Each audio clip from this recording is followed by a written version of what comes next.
Bueno, ¿y qué hay en lo más profundo del mar? Cierra los ojos.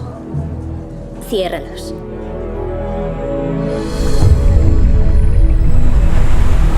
El océano tiene 5 capas. Vamos allá.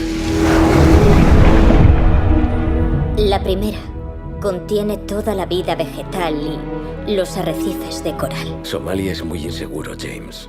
Lo sé. Suerte, James. Cualquier inmersión que puedas haber hecho ha sido ahí, en ese mar azul. Muy bien. Quiero seguir. Y yo también. La siguiente capa es la zona crepuscular,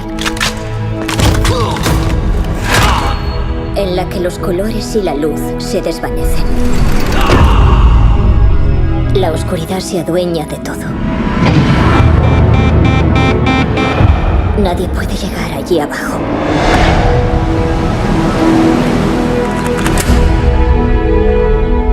No quiero morir, Dani. No en este lugar. Quiero estar a tu lado. Este es el otro mundo en nuestro mundo.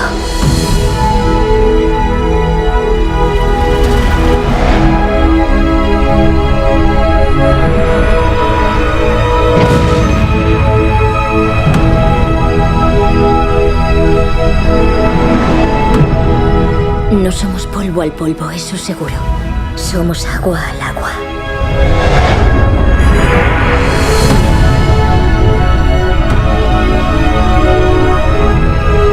Nunca olvidaré esto. Puedes abrir los ojos.